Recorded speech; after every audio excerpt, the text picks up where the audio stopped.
Dragon Quest III HD2D. I've been playing it on Twitch, twitch.tv/Big D, Geekdom 101. Give me a follow on there. And I want to give my thoughts. Dragon Quest III is one of my favorite games of all time. And it's the game that, it wasn't my first Dragon Quest. Dragon Quest 1 was my first one. My brother got me into it when I was 4, back on the Nintendo when it was called Dragon Warrior. Long story behind that, I won't get into the name change, but the point is that it's originally Dragon Quest, and Dragon Quest 3 was the one that made me a lifelong fan, and if you know me, you know that Dragon Quest is my favorite video game franchise of all time. So many great memories, so many amazing characters, so many great stories, and I was thrilled that this game was getting an HD2D remake. Part of me always wanted them to remake this game again, but in Dragon Quest 11 style graphics. That was just not going to happen. So the HD2D remake is like the next best thing. This game, I've played this game on every platform it's ever been released on. I've played it on original Nintendo, played it on the Super Famicom with a ROM translation, Super Nintendo, played it on Game Boy Color, played the Switch port from the mobile versions. Every single version of this game I've played. This is the one, the latest one. Is it worth your time? I mean, obviously, as a fan of this game, I'm going to say yes, but I want to tell you a bit more about this game. And this review is going to go out to people who have never played a Dragon Quest game, or to people who have played this game before and want to know, is it worth me dipping my toes and investing more money in a game that I already beat or a game that I already own, right? Because it is a remake. It is a remake. It's not a sequel. It's not Dragon Quest 12. That's still down the road. This is what we're getting in the meantime. The game was announced in 2021 and finally came out in November of 2024. So, the story of the game is relatively the same. You are the son or daughter, depending on what you want to be, of Ortega, a hero that leaves town to go defeat the Archfiend and fails. And on your 16th birthday, you have to follow in his footsteps by finding people, recruiting people to join you, and then going out there and saving the world from the Archfiend. Now, this version of the game, besides the incredibly beautiful graphical overhaul and the beautiful music, which has always been great in every version, this game adds new things that was unavailable in previous versions. For example, now you've got voice acting, both in English and Japanese, for the characters that you speak to, the important characters, the kings and the monsters that you've run into. You know, out there, the boss characters. You've also got even noises coming from your own party members. You can customize the way they look a lot more than ever before. And now, like with the original Dragon Quest III, the class system has returned, where you can pick, besides the hero, up to 3 people to follow you on your quest, and you control their classes. You can change them around as the game progresses. This game, however, adds a new class that was not available. Every big remake of this game added a new class. On the Super Nintendo, they added the Thief class, which is very useful then and in this game, due to its incredible abilities and magic. And in this game, you have a whole new subgenre of game, and a new class called a Monster Master, where now there's a whole new aspect of the game, a whole new thing that it's not really new to Dragon Quest, but it's new to Dragon Quest 3, and that is that in the wild, you can capture monsters, you can recruit them, and you don't fight with them in regular battles. Instead, what you do is you send them to the monster arena, and you have them compete for you to win money and prizes. This is something that Dragon Quest has done in the past, but Dragon Quest 3 now offers it. It is a new side quest. It's not something you have to do to beat the game, but it is something that I enjoy doing because it's fun and it's something I was familiar with, and you get some pretty good loot out of it and some pretty big upgrades. Another thing they changed in Dragon Quest III HD2D Remake is you now have abilities besides spells. In the older games, all of your attacks and special attacks were under the spells category. Now there are new abilities. For example, the Thief has a very useful ability called Assassin's Stab, which can sometimes be an auto kill. This is very useful when you're grinding up experience. There are new attacks from the martial artist class that used to be called a fighter that can hit groups of enemies or one enemy. So each class now has extra abilities, and because of that, I found myself as I was playing the game not changing job classes as early as I did during my original playthroughs. When I play this game, usually I will change my job classes maybe a third of the way through, maybe a fourth of the way through. Depends, right around then, right? However, this time I chose to keep the classes throughout most of the first 2/3 of the game because A, I knew there was bonus content coming after you beat the game, and that makes the game longer, and B, because I wanted to unlock all of the new abilities, and some of them are very useful. I have not used any guides or anything to figure out who gets what. I've just sort of been playing the game mysteriously. Now, something else that this game has introduced, probably for newer people, is the fact that this game now has difficulty settings. Now, Dragon Warrior 3 / Dragon Quest 3 to me was never that difficult of a game, but there are some parts of the game that obviously the curve goes up. I seem to remember in playing the older games that there's about 3 times in the game where you absolutely need to grind because you're about to face off against a big challenge. In this version, they sort of let you pick your difficulty and you can change it as you go along. You have Draki Quest, Dragon Quest, and Draconian Quest. Draki Quest is easy mode, Dragon Quest is regular, and Draconian is a difficult mode where you get less experience, less gold, enemies are more difficult to kill, and stronger. However, Draki mode might seem like a good mode for beginners, especially for those who are not used to playing old school turn-based JRPGs. And that's what this is, by the way. This is an old school JRPG. It had a story, and granted, this version adds a ton of new cutscenes. You see things in this version we never saw before. You get new context to Ortega's quest. You get new conversations. Even the side characters get a bunch of extra time. But you also get new bosses. There were at least 3 times, maybe 4 so far in the game, and I haven't finished it yet, where I've run into a boss that did not exist on any of the other versions, and in some cases, they kicked my ass until I went back and I trained up for them. And that's on Dragon Quest. Now, the issue with Draki Quest is that it makes everything easier, but in my opinion, it makes things too easy, and here's why. When you pick Draki Quest, you literally cannot die. Your party members' HP can go down to 1, but they will not die. And to me, even an easy mode should not be this easy. I don't understand the purpose of playing a video game that you just can't die in. It doesn't make sense. I don't think this game is that difficult or that, headache inducing for most average gamers to where you have to include this feature. It's not like the game is that punishing. None of the versions are. But yet here, there's literally a mode where you cannot die. So I recommend, even if you are new to Dragon Quest, don't do the Draki mode, man. It's just, this is not one of those games that's that difficult to figure out. There's also tutorials and stuff you can read in the game that kind of teach you the game. It's not that complicated. Turn-based combat, as well as different types of spells and abilities, which the game actually explains to you. In the older versions, a lot of them, you either had to have the manual or have an internet connection and go to a game fact, because the older versions wouldn't tell you what each spell did.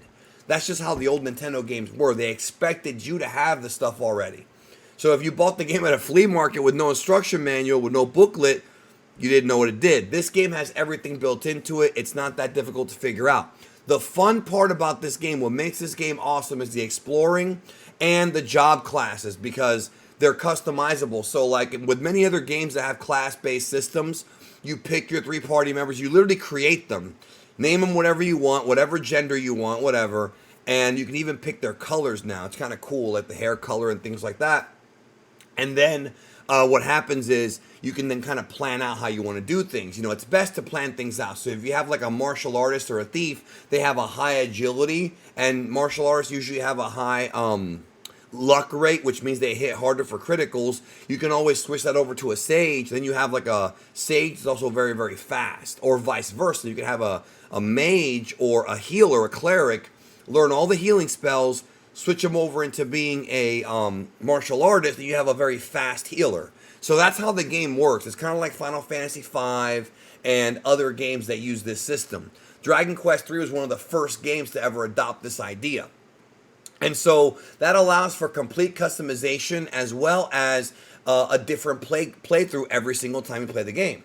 Not to mention, the job classes have been overhauled. So now some of the more worthless ones and some of the ones that aren't so great actually have benefits. For example, the merchant class I've always felt was useless. I've only tried it once in my history playing this game. I don't think it's that useful. However, in this game, there's a bunch of new abilities the merchants have, and they also have changed their stats a bit, not to mention these new attacks. And early in the game, now you kind of need more gold. So a merchant might be a viable option for early in the game, whereas back in the day in the previous versions, it wasn't that important. Now, if you've played Dragon Quest III before, any version, and you're saying, what's new to this one? Well, I mentioned already the overhauling and the new bosses, which is fun. The monster arena. There's also the world. It's the same world, but it's bigger, and there's all kinds of secrets to discover in the world. There are now locations that are up on plateaus that you can only access later in the game. You know how. I'm not going to spoil it for you, but if you played 3, you know that you get a vehicle later in the game that can do that. You also, if you want to call it a vehicle, you also have these little markers on the map screen that are like sort of like sparkly, and if you walk up to it and hit the button and investigate it, you can find artifacts or items or gold. So, and it's all over the map, in the ocean, everywhere. So this game encourages you to literally explore like every nook and cranny to find what's out there. And some of the stuff is not just crap. You'll find a lot of like, you know, items of like old, like early game weapons like sniper sticks and stuff you can sell. That's kind of useless, but you'll also find very useful things, and you'd be surprised. On Dragon Quest mode, the difficulty curve is very interesting because I mentioned those bosses that did not exist in the previous versions. Some of them were very difficult. Very, very difficult. I don't know if I was under-leveled, overconfident, or just unprepared, but there were a couple that did defeat me, and I had to go grind a little bit, or at least, you know, overhaul my accessories and my inventory to have the proper equipment to beat them. So that's new.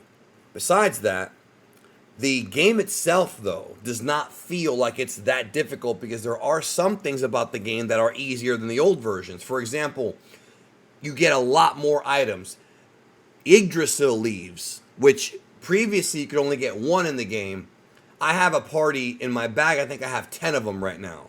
So they give you more items to sort of make the game a tad bit easier. I don't think it actually makes the game easy, but it's a lot less punishing than the original Nintendo version, other than, of course, those big scary bosses. Now, another thing that makes the game easier in a good way, this is a quality of life improvement, is that you can modify the speed of the battle. So I have my battle set at ultra fast. And what ends up happening is you put your commands in, bam, bam, bam, bam, bam, bam, bam, next round. It's very quick. Very, very quick. I honestly do not even understand why somebody, even if you're new to the game, why you would not set this for ultra fast, because it makes the battles faster, it makes the battles easier, and it cuts down on your grinding time and just your overall battle time. Even if you're not grinding, you're going through a dungeon, you're going to get attacked by monsters, and you want to get past it as fast as possible. You don't want to wait and be stuck in a battle for 10 minutes. The game would just take too long, I feel. I mean, it just objectively would. So I think that having the option to change the battle speed is very useful, as well as, of course, the dialogue speed, and you can skip cutscenes.